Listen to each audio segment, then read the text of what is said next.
Hey, what's going on, guys? The Horror Man back putting a positive spin on Jaws: The Revenge.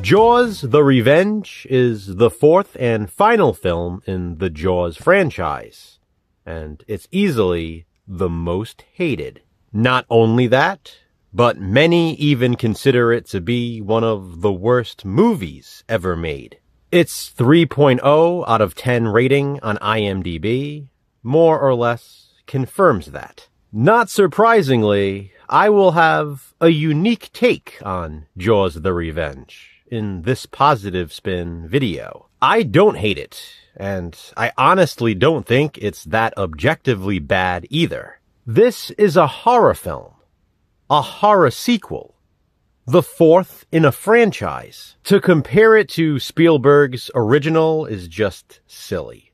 Here are my list of positives for Jaws: The Revenge. I like the opening credits and the way they appear above and below the water. The cast is a huge positive for me.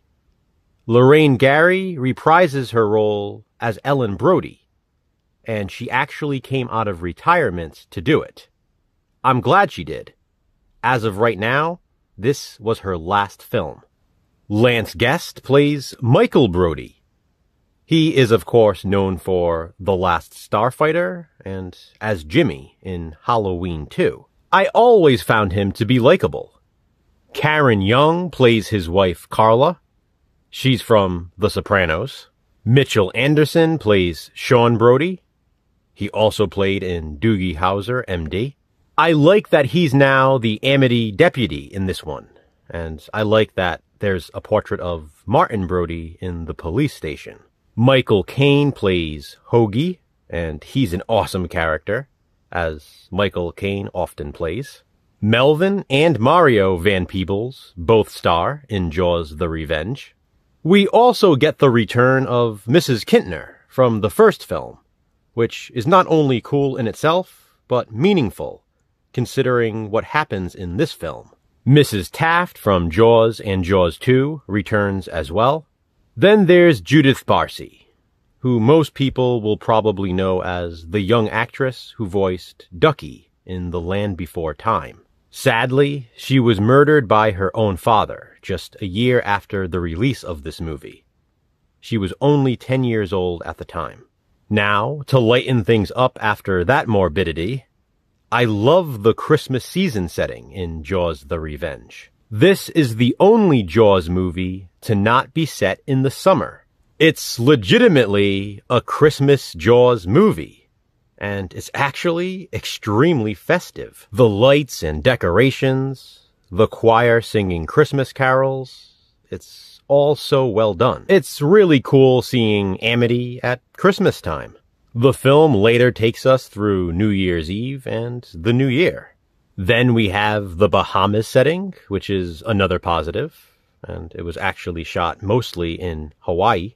The opening kill in Jaws: The Revenge is absolutely brutal. The fact that it's a main character of the franchise makes it all the more impactful. The flashback scenes are very sad, and I like the depiction of grief in the film. It feels genuine and authentic. There is a heaviness to the movie. The shorter runtime is a positive for me. Jaws: The Revenge runs just under 90 minutes before the closing credits, and it has great pacing and rewatchability because of that.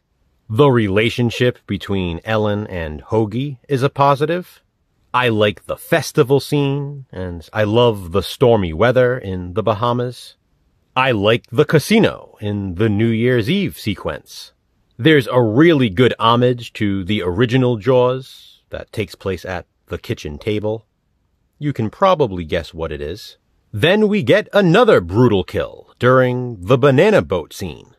And finally, I like the ending of Jaws: The Revenge.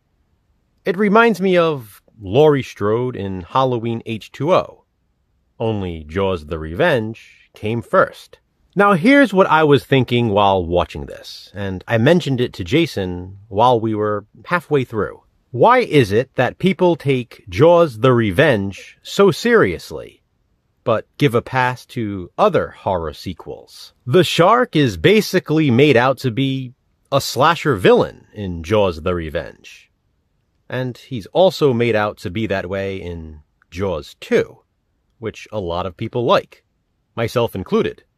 Jaws 2 is my favorite of the franchise. Why is it not okay for this film to be unrealistic? It's only a horror movie. It's not a documentary. It's a fictional horror sequel. We're supposed to believe and accept that Sidney Prescott can be stalked by countless ghost faces, but we can't believe that a shark would attack this family.